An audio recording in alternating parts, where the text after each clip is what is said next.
ကလေးမိဘအုပ်ထိန်းသူများအားလုံးပဲမင်္ဂလာပါဒီနေ့မှာတော့ယခုလိုရာသီအကူပြောင်းနေမှာခဏခဏအဖြစ်များတဲ့ကလေးတွေမှာအေးမိခြင်းနဲ့ပတ်သက်ပြီးတော့ပြောပြပေးသွားမှာဖြစ်ပါတယ်အေးမိဖျားနာနှာစေးချောင်းဆိုးပေါ့နော်ဒါတွေဟာတစ်နှစ်ပတ်လုံးရဲ့ဘယ်အချိန်မှမဆိုဖြစ်နိုင်တယ်ဆိုပေမဲ့အခုလိုမျိုးပေါ့နော်ရာသီဥတုအကူအပြောင်းနေမှာဆိုရင်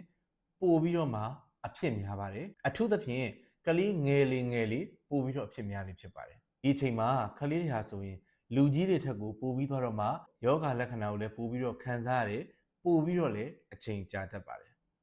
်ဒါဟာငကိုယ်တည်းကလူကြီးတွေလောက်ခုခံမဖွံ့ဖြိုးသေးလို့ဖြစ်ပါတယ်ပုံမှန်ဖွံ့ဖြိုးကျန်းမာနေတဲ့ကလေးတွေမှာတော့တစ်နှစ်ကိုအနည်းဆုံးပေါ့နော်6ကြိမ်ကနေ8ကြိမ်လောက်ထိဟာအေးမိဖျားနာဖြစ်နိုင်ပါတယ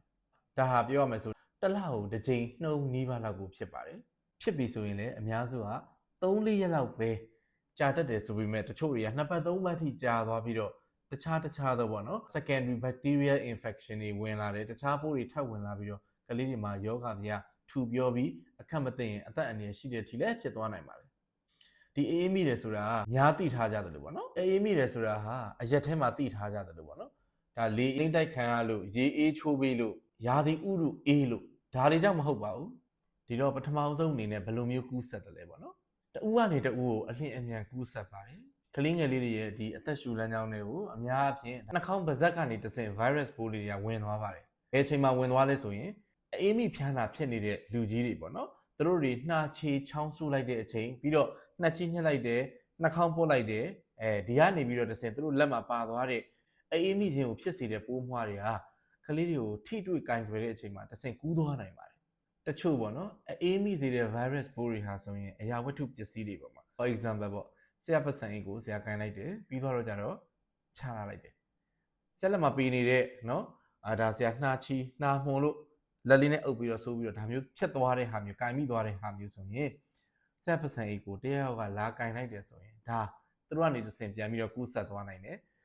အဲ့တော့တချို့အေးမိခြင်းကိုဖြစ်စေတဲ့ virus ပိုးတွေဟာ24နာရီကျော်ကြာအောင်ရှင်သန်နေနိုင်ပါတယ်ဘယ်ပေါ်မှာလဲဆိုတော့ကိုယ်ကန်မိခဲ့တဲ့အရာဝတ္ထုပစ္စည်းတွေပေါ်မှာဖြစ်ပါတယ်နှာချေချောင်းဆိုးအသက်ပြင်းပြင်းရှူရနေပြီးတော့လေတွေကတဆင့်အမှုန်အမွှားလေးတွေကတဆင့် virus ပိုးတွေကပြန့်နှံ့သွားနိုင်တယ်အေးမိဖျားနာ virus ပိုးတွေရှိနေတဲ့လူကြီးတွေကနေပွေဖက်နှန်းရှုပ်ထိတွေ့ရနေတဆင့်လေကလေးစီကိုကူးဆက်သွားနိုင်ပါတယ်ဒီတော့အေးမိခြင်းရဲ့ယောဂလက္ခဏာတွေကဘာတွေလဲအရှိမပြောခဲ့တဲ့ကူးဆက်နည်းတွေအတိုင်းပေါ့နော်ယောဂပိုးတွေကူးဆက်ခံရပြီးတရက်နှစ်ရက်လောက်အတွင်းမှာယောဂလက္ခဏာတွေစပြီးတော့ပေါ်လာပါတယ်ကလေးတွေမှာအတွေ့ရအများဆုံးအဖြစ်အများဆုံးယောဂလက္ခဏာတွေကတော့နှာရည်ယူနှာပိတ်တာအဖျားဝင်လာတာလေပင်နာတာချောင်းဆိုးလာတာကလေးငယ်ငယ်လေးတွေမှာဆိုရင်ကြီးကြတာကောင်းကောင်းမအိပ်နိုင်တာကလေးအိပ်ဖို့ခက်ခဲတာသိပ်ဖို့ခက်တာခေါင်းကိုက်တာအစားအသောက်နည်းလာတာဒီတော့အေးမိဖျားနာဖြစ်ပြီးသွားလို့ရှိရင်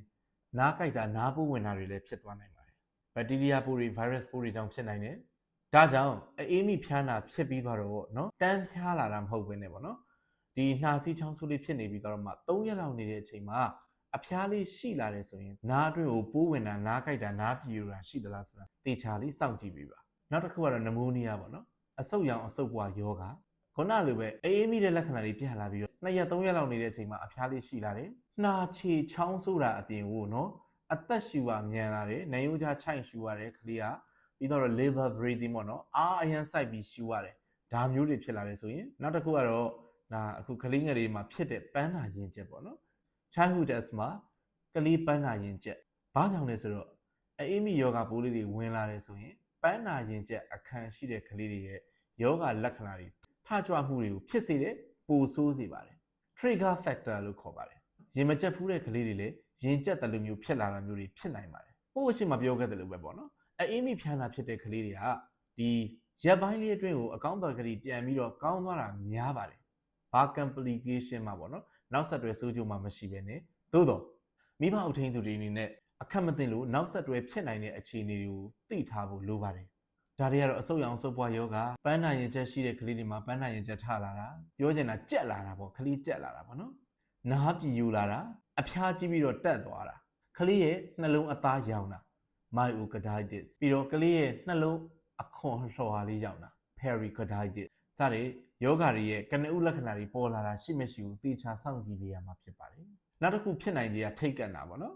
ဒီနှာခေါင်းအတွင်းသားတွေရောင်ရမ်းတာဒါ10ရက်2ပတ်ကြောကြာလာတဲ့အချိန်မှာဆိုရင်ဖျားလာတာအဖျားရှိတာခေါင်းကိုက်တာမျက်ရည်ကိုက်တာဒါမျိုးတွေနဲ့တွဲတယ်ဆိုရင်ထိတ်ကနာဖြစ်နိုင်ခြေရှိပါတယ်ဒီတော့အခုဆက်လက်ပြီးတော့ဆေးရုံဆေးကန်းနဲ့ဝေးတဲ့သူတွေပေါ့နော်မိမိတို့အိမ်မှာပဲခြေဥတူနာပြူနည်းနဲ့ဆောင်ရွက်ပြီးလို့ရမလဲဆိုတာကိုပြောပြပေးပါမယ်တေချာလေးမှတ်သားပေးပါပြီးတော့မိမိလိုပဲတခြားသူတွေသိနိုင်အောင်လဲဒီဗီဒီယိုလေးကိုတေချာ share သွားပြီးလို့ရပါတယ်ဒီတော့အဖျားအတွက်ပေါ့အဖျားအတွက်ကတော့ပါရာစီတမောအီကိုတိုက်နိုင်တယ်ကလေးရဲ့ပေါင်ချိန်ကိုကြည့်ပါပေါင်ချိန်ကိုကီလိုဂရမ်ပြောင်းပါရှိတဲ့ပေါင်ချိန်ကို 2.2 နဲ့စားပါဒါဆိုရင်ကလေးရဲ့ကီလိုဂရမ်ထွက်လာပါလိမ့်မယ်ရလာတဲ့ကီလိုဂရမ်ကို15နဲ့မြှောက်လိုက်ပါဒါဆိုရင်ကလေးကိုတစ်ချိန်တိုက်ရမယ်ပါရာစီတမောပမာဏရမှာဖြစ်ပါတယ်သို့တော့မိမိတို့ရဲ့အိမ်မှာရှိနေတဲ့ပါရာစီတမောဆေးရည်ပလင်းလေးတွေမှာပါတဲ့ပါရာစီတမောပမာဏ 5ml မှာ120လား125ပါလား250ပါလားတေချာကြည့်ပေးပါ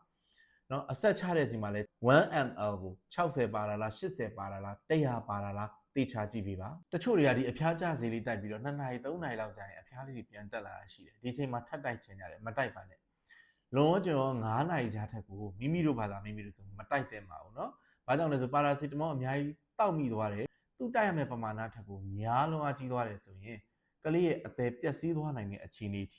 ဖြစ်တတ်ပါတယ်ပြီးတော့ကလေးဖျားပြီဆိုရင် aspirin လုံးဝမတိုက်ပါနဲ့နှာချေနှာဆေးနှာပိတ်ခြင်းအတွက်ပေါ့နော်ဒါဘယ်လိုလုပ်မလဲဆိုတာကိုမနေ့ကဆရာတင်ထားပေးတဲ့ဗီဒီယိုလေးရှိပါတယ်ပြောချင်တာတော့ကလေးရဲ့နှာခေါင်းလေးကိုတန်ရှင်းလုပ်ပေးရမယ်ပါးစပ်နဲ့မဆုပ်ရဘူးလက်နဲ့မညှက်ရဘူးအဲ့တော့စားငရေသန့်လေးပေါ့နော်စားငရေသန့်လေးကိုဒီနှာခေါင်းလေးတွေကိုဘယ်ဘက်ကိုတစ်စက်နှစ်ဆက်သုံးဆက်လေးဆက်ညာဘက်ကိုတစ်စက်နှစ်ဆက်သုံးဆက်လေးဆက်ကလေးနှာခေါင်းပိတ်နေတဲ့အခြေအနေနှာရည်ယူနေတဲ့အခြေအနေပေါ်မူတည်ပြီးတော့ထည့်ပေးလို့ရတယ်ဖြစ်လာပြီဆိုရင်ထည့်ပေးလို့ရတယ်3-4ချိန်အထိထည့်ပေးလို့ရပါတယ်နှာရည်ယူနှာပိတ်နေတဲ့အချိန်မှာဆိုရင်ကလေးတစ်ယောက်မှာရေဓာတ်ပြေပါဖို့လိုပါတယ်6လအောက်ကလေးတွေဆိုရင်အမေတို့ချိန်ရီတိုးတိုက်ပေးပါ6လအထက်ကလေးတွေဆိုလို့ရှိရင်လည်းကလေးကိုတနေ့ကိုရေကိုပမာဏလေးနည်းနည်းစီတိုးပြီးတော့တေချာလေးဝင်အောင်တိုက်ပေးပါတကူရေတန်ရှင်းမှုအနေနဲ့နော်ဒါရေနွေးရေအေးလေးဆက်ပြီးသွားတော့မှနေ့စဉ်ရေချိုးပေးနိုင်ပါတယ်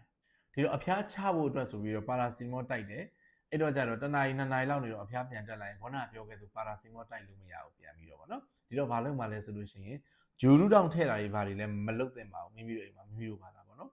်စအိုပတ်ချလဲအရေးပြားတွေပေါက်ပြဲသွားရင်မလူလားအတက်နောက်ဆက်တွဲဘေးထွက်ဆိုးကျိုးတွေရှိလို့ဖြစ်ပါတယ်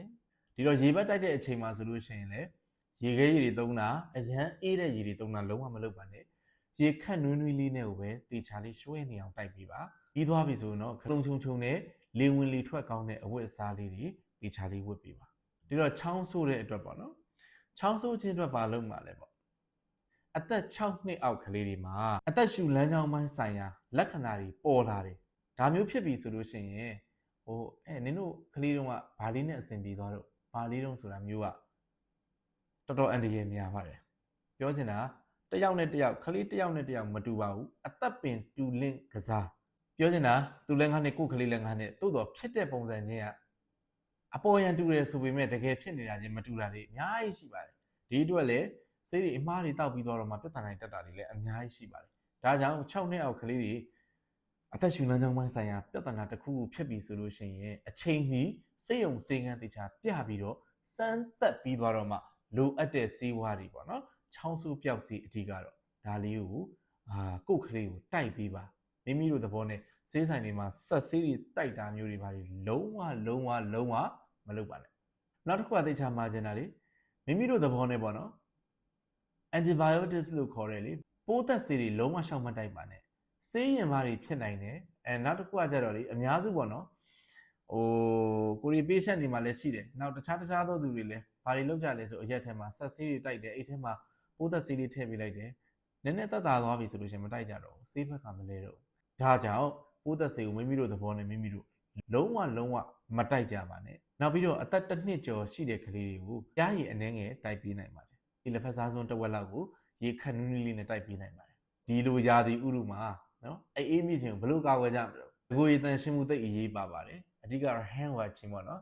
လက်ကိုဆက်ပြန်တဲ့တေချာလေးဆေးပြီးပါစက္ကန့်3-40ကြာအောင်အနည်းဆုံးအချိန်ယူပြီးတော့တေချာဆေးပြီးပါဖဝါဖမိုးလက်ခောက်ချိုးလက်ကြားလက်မမကြံရ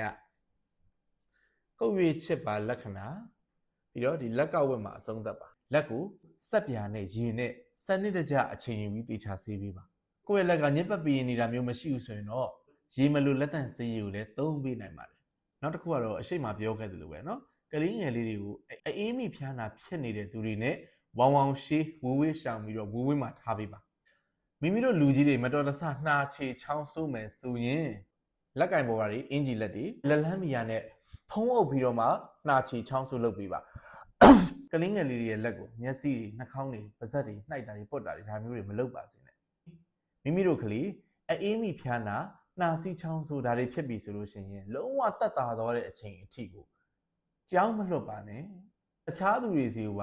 ယောဂပိုးတွေကူးဆက်သွားစေမှာဖြစ်တဲ့အတွက်ကြောင့်ဖြစ်ပါတယ်။တစ်ချက်အမျိုးသားကာကွယ်ရေးစနစ်ကြီးတွေမှာပါနေတဲ့အမျိုးသားကာကွယ်ဈေးအားလုံးကိုဒါကလေးတွေအားလုံးကိုတေချာထိုးထားပေးပါအချိန်မှန်အချိန်မီထိုးပေးထားပါ။ရာသီတုပ်ကွေးကာကွယ်ဈေးကိုလည်းအသက်6လနှစ်အထက်ကလေးငယ်တွေအားလုံးကိုတစ်နှစ်ကိုတစ်ကြိမ်ပုံမှန်ထိုးပေးထားပါ။ကလေးငယ်တွေကိုအေးအေးဝါးဝါသိပ်ပါဒီတော့ကလေးငယ်တွေကိုဘယ်အချိန်မှာစိတ်ယုံစိတ်ကံခေါ်သွားမလဲပေါ့နော်။ကလေးငယ်တွေအရေးတောင်မဝင်တော့ဘူးဆိုရင်ဥစုကလေးနှုတ်လုံးဝမစိုးနိုင်တော့ဘူးဆိုရင်ကလေးလုံးဝမလန်းမဲ့အရန်နှိမ့်လာတယ်ဆိုရင်ကလေးရုပ်တရက်တက်သွားတယ်ဆိုရင်အသက်ရှူတွေမြန်လာတယ်ဆိုရင်ဒီတော့ပြောပြပါမယ်တေချာမှတ်ထားပါနော်အသက်ရှူမြန်နေဆိုတာဟာအသက်2လအောက်ကလေးတွေမှာ10မိနစ်မှာအကြိမ်ရေ60ထက်ကျော်တယ်ဆိုရင်2လနဲ့1နှစ်ကြားမှာဆိုရင်10မိနစ်ကိုအသက်ရှူနှုန်း50ထက်ကျော်နေတယ်ဆိုရင်ပြီးတော့1နှစ်နဲ့9နှစ်ကြားကလေးတွေမှာဆိုရင်အသက်ရှူနှုန်းက10မိနစ်ကိုအကြိမ်ရေ40ထက်ကျော်နေတယ်ဆိုရင်အဲ့တော့ပြောချင်တာကဒီလိုရည်တဲ့အချိန်မှာမိဘတွေအားလုံးဖုံးရှင်ဖုံးတိုင်မှာနဲ့ထောက်ပြီးတော့ရည်ပါ